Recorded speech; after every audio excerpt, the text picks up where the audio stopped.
Praise the Lord बच्चों, मैं प्रभु में आपकी बहन प्रियंका। बच्चों, आज हम उड़ाऊ पुत्र का दृष्टांत समझेंगे। हम देखेंगे लूका का सुसमाचार अध्याय 15 11 से 32। Luke chapter 15 verse 11 to 32। तो बच्चों, दृष्टांत का मतलब होता है उदाहरण, एन एग्जाम्पल। तो यहाँ पर प्रभु यीशु मसीह उड़ाऊ पुत्र के उदाहरण से हमें कुछ सिखाना चाहते हैं। उड़ाऊ पुत्र से अर्थ है एक ऐसा पुत्र जिसने अपने पिता की संपत्ति व्यर्थ उड़ा दी, मतलब नष्ट कर दी। तो चलिए हम पूरा दृष्टांत समझते हैं। उड़ाऊ पुत्र का दृष्टांत। फिर उसने कहा, किसने कहा? प्रभु यीशु ने। किसी मनुष्य के 2 पुत्र थे। उनमें से छोटे ने पिता से कहा, हे पिता, संपत्ति में से जो भाग मेरा हो वह मुझे दे दीजिए। पिता ने उनको अपनी संपत्ति बांट दी, मतलब अपने दोनों बेटों को संपत्ति बांट दी।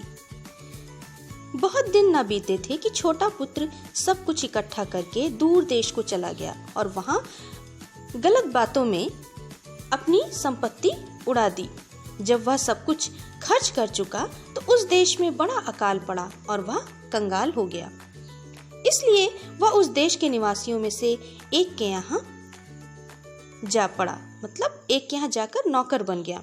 उसने उसे अपने खेतों में सूअर चराने के लिए भेजा और वह चाहता था कि उन फलियों से जिन्हें सूअर खाते थे वो मनुष्य भी अपना पेट भरे, जो उसके यहाँ नौकर बनने गया था, उस इंसान का छोटा बेटा, और उसे कोई कुछ नहीं देता था। जब वह अपने आपे में आया तब वह कहने लगा, मेरे पिता के कितने ही मजदूरों को भोजन से अधिक रोटी मिलती है और मैं यहाँ भूखा मर रहा हूँ। मैं अब उठकर अपने पिता के पास जाऊंगा और उससे कहूंगा कि पिताजी, मैंने स्वर्ग के विरोध में और तेरी दृष्टि में पाप किया है। अब इस योग्य नहीं रहा कि तेरा पुत्र कहलाऊं। मुझे अपने एक मजदूर के समान रख लें। तब वह उठकर अपने पिता के पास चला।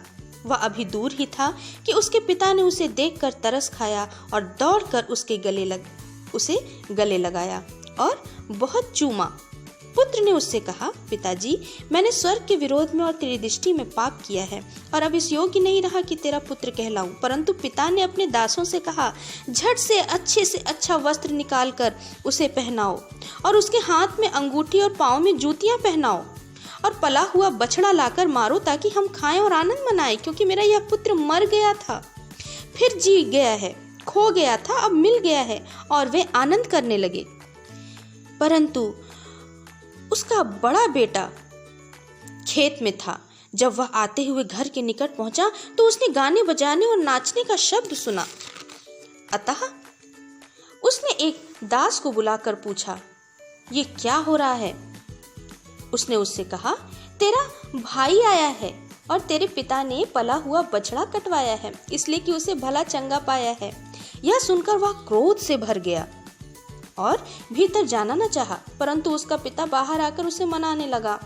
उसने पिता को उत्तर दिया, देख, मैं इतने वर्ष से तेरी सेवा कर रहा हूँ और कभी भी तेरी आज्ञा नहीं टाली, तो भी तूने मुझे कभी एक बकरी का बच्चा भी न दिया कि मैं अपने मित्रों के साथ आनंद करता। परंतु जब तेरा यह पुत्र, जिसने तेरी संपत्ति गलत बातों में उड़ा दी, आया है तो उसके लिए तूने पला हुआ बछड़ा कटवाया। उसने उससे कहा, पुत्र, तू सर्वदा मेरे साथ है और जो कुछ मेरा है वह सब तेरा ही है, परंतु अब आनंद करना और मगन होना चाहिए, क्योंकि यह तेरा भाई मर गया था, फिर जी गया है, खो गया था, अब मिल गया है। तो बच्चों, इसी तरह जब हम भी अपनी बुराइयों को छोड़कर सुधरने का फैसला करते हैं और परमेश्वर पिता के पास लौटकर उससे अपने गुनाहों की माफी मांगते हैं तो स्वर्ग में बड़ा आनंद होता है। परमेश्वर खुश होते हैं कि ये मेरा बेटा, ये मेरी बेटी जो भटक गया था अब घर वापस आया है, मेरे पास, अपने स्वर्गीय पिता के पास वापस आया है। अब मैं इसे माफ करके इसे नया कर दूंगा और इसके पुराने पापों को फिर कभी याद ना करूंगा। जिस तरह उसका बड़ा भाई नाराज था, तो बच्चों यहाँ हम देखते हैं कि उसका बड़ा भाई उस संसार को दिखा रहा है, जो आपके पापों को आपको बार बार दिखाकर आपको याद दिलाता है कि आप पापी हो, लेकिन उसका पिता परमेश्वर की ओर हमें दिखाता है कि हमारा परमेश्वर पिता एक बार हमें माफ़ करने के बाद दोबारा हमारे पापों को कभी याद नहीं करता। हम जब भी उसके पास मन फिराकर, सच्चे मन से मन फिराकर आते हैं, तो हमें हमारा स्वागत करते हुए अपनी बाहें फैलाए हुए वो पिता हमें मिलता है। उसने हमारे लिए अपना इकलौता पुत्र प्रभु यीशु मसीह को कुर्बान कर दिया, और प्रभु यीशु मसीह पर विश्वास कर उन्होंने जो क्रूस पर हमारे लिए कुर्बानी दी, उस पर विश्वास करके हम प्रभु यीशु मसीह के लहू के द्वारा धर्मी ठहराए गए हैं। तो बच्चों, मैं विश्वास करती हूँ कि आज आपने इस दृष्टांत के द्वारा बहुत कुछ सीखा होगा और आत्मिक रूप से बहुतायत से आप आशीषित हुए हैं। तो आइए अब हम एक छोटी सी प्रार्थना करते हैं।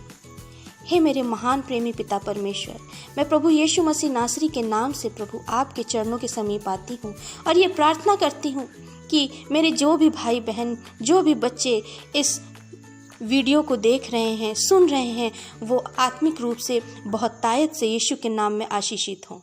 यीशु के नाम में आमीन। तो बच्चों, आप अपनी इस बहन को भी अपनी प्रार्थनाओं में याद रखिएगा। फिर मिलते हैं। यीशु के नाम में शालोम। जय मसीह की।